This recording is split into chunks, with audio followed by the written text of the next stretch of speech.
दोस्तों, भगवान शिव के बारे में ऐसा कहा जाता है कि भगवान शिव त्रिलोक के आदि और अंत के देवता हैं, जिनके आगे दुनिया की सभी शक्तियाँ असफल हो जाती हैं। लेकिन क्या आपको मालूम है आखिर भगवान शिव का जन्म कैसे हुआ था? उनकी माता कौन थी और उनके पिता का क्या नाम था? उन्होंने किससे अपनी शिक्षा प्राप्त की थी और किस किस को शिक्षा का दान दिया था? अगर नहीं तो चलिए, क्योंकि इस वीडियो के माध्यम से हम आपके इन्हीं सभी सवालों का जवाब देने वाले हैं, इसलिए प्लीज इसे स्किप किए बिना एंड तक जरूर देखना। दोस्तों, आज सबसे पहले भगवान शिव के जन्म से जुड़ी पहली कहानी यानी शिव पुराण की एक लोकप्रिय कथा के बारे में बताने वाले हैं। शिव पुराण के अनुसार भगवान शिव को स्वयंभू माना जाता है, जिसका मतलब होता है कि भगवान शिव का जन्म स्वयं ही हुआ था। यानी कि इससे एक बात तो साफ हो जाती है कि ना ही भगवान शिव की कोई माता है और ना ही उनके कोई पिता हैं। इसी कारण से भगवान शिव पंच तत्वों से भी परे हैं, जिस कारण से इन्हें मृत्यु का भी कोई भय नहीं है और इनकी मृत्यु कभी नहीं हो सकती। पर अब बात करते हैं विष्णु पुराण में बताई गई भगवान शिव के जन्म से जुड़ी हुई एक और कहानी के बारे में।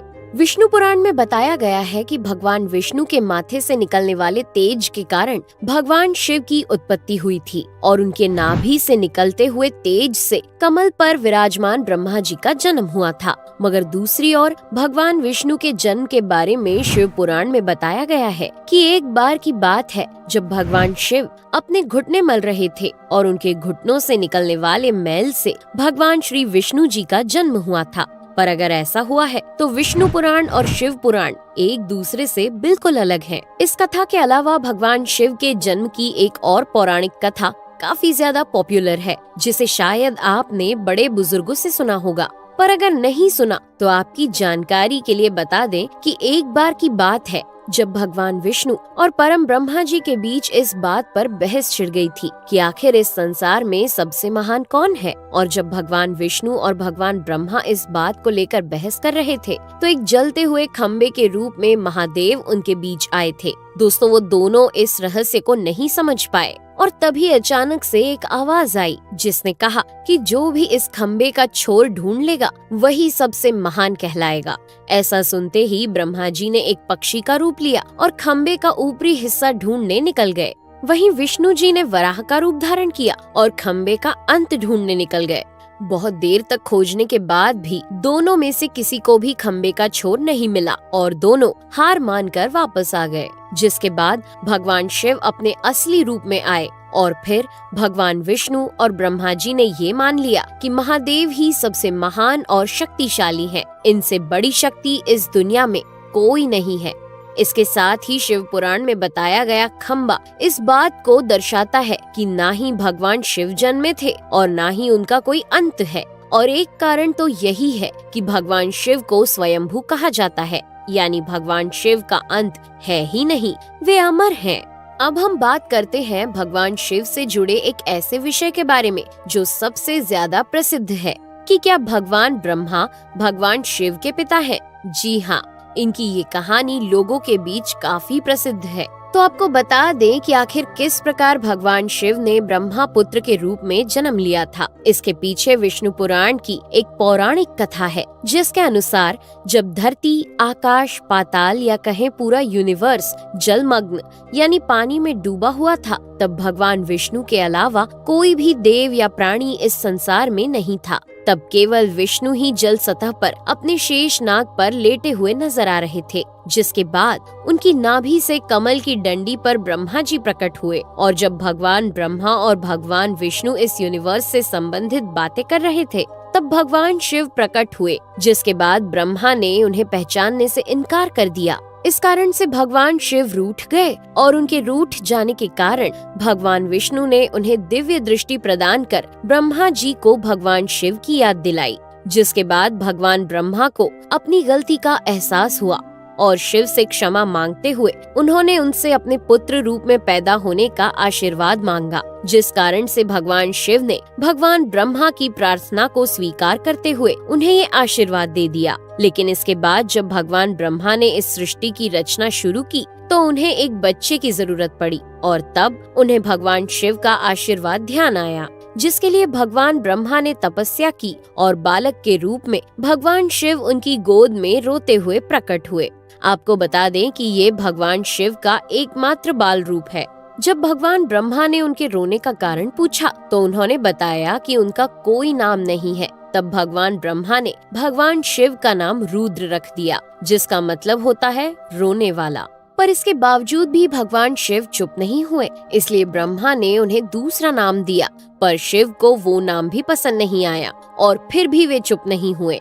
इस तरह शिव को चुप कराने के लिए भगवान ब्रह्मा ने भगवान शिव को 108 नाम दिए थे, जो रुद्र, शर्व, भाव, उग्र, भीम, पशुपति, ईशान और महादेव जैसे नाम थे। और शिव पुराण के अनुसार उनके ये नाम पृथ्वी पर लिखे गए थे। इसके बाद बात आती है श्रीमद् देवी महापुराण की। तो श्रीमद् देवी महापुराण में भगवान शिव की माता और पिता के बारे में बताया गया है। श्रीमद् देवी महापुराण के अनुसार देखा जाए तो एक बार जब भगवान नारद जी ने अपने पिता भगवान ब्रह्मा जी से पूछा कि इस सृष्टि का निर्माण किसने किया है, साथ ही भगवान विष्णु, भगवान शिव और आपके माता पिता कौन है, तब भगवान ब्रह्मा जी ने नारद जी को त्रिदेवों के जन्म के बारे में बताया। जो बताया वो वाकई चौंका देने वाली बात थी। दरअसल उन्होंने कहा कि देवी दुर्गा और शिव स्वरूप ब्रह्मा के योग से ब्रह्मा, विष्णु और महेश का जन्म हुआ था। यानी प्रकृति का रूप लिए माँ दुर्गा ही हम तीनों की माता है और ब्रह्मा यानी काल सदाशिव हमारे पिता है। इसके साथ ही श्रीमद् देवी महापुराण में भी भगवान विष्णु और भगवान ब्रह्मा के बीच हुए झगड़े की एक कहानी मिलती है, जिसके अनुसार एक बार श्री ब्रह्मा जी और विष्णु जी में झगड़ा हुआ और दोनों में बहस छिड़ी हुई थी।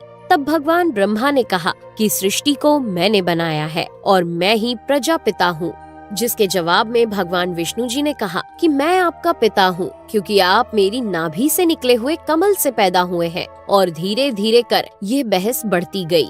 दोस्तों, इसके बाद इन दोनों का झगड़ा सुनकर सदाशिव वहाँ पहुँचे और उन्होंने कहा कि पुत्रों, मैंने ही तुमको इस संसार को बनाने और इसे संभालने के केवल 2 काम दिए हैं। इसी प्रकार मैंने शंकर और रुद्र को संहार और तिरोगति के कार्य दिए हैं। इसके साथ ही उन्होंने कहा कि मेरे 5 मुख हैं। एक मुख से अकार, दूसरे मुख से उकार, तीसरे मुख से मुकार, चौथे मुख से बिंदु और 5वें मुख से नाद यानी कि शब्द प्रकट हुए हैं।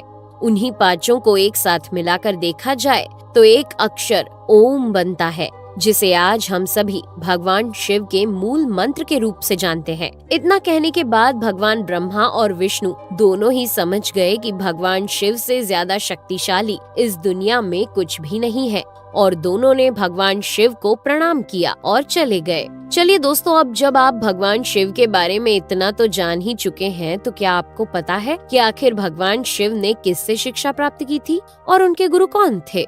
हम जानते हैं, शायद ही इसका जवाब आप में से किसी को पता होगा, पर जिन्हें नहीं पता उन्हें बता दें कि भगवान शिव स्वयं इस संसार के गुरु माने जाते हैं, जिन्होंने इस संसार में गुरु शिष्य की परंपरा की शुरुआत की थी। लेकिन अगर सवाल आता है कि आखिर भगवान शिव किसके गुरु थे, तो आपको जरूर जान लेना चाहिए कि हिंदू धर्म के ग्रंथ कहते हैं कि ब्रह्मा जी और शिव जी इस संसार के सबसे पहले गुरु हैं, जिन्होंने गुरु शिष्य के इस रिश्ते की शुरुआत की थी।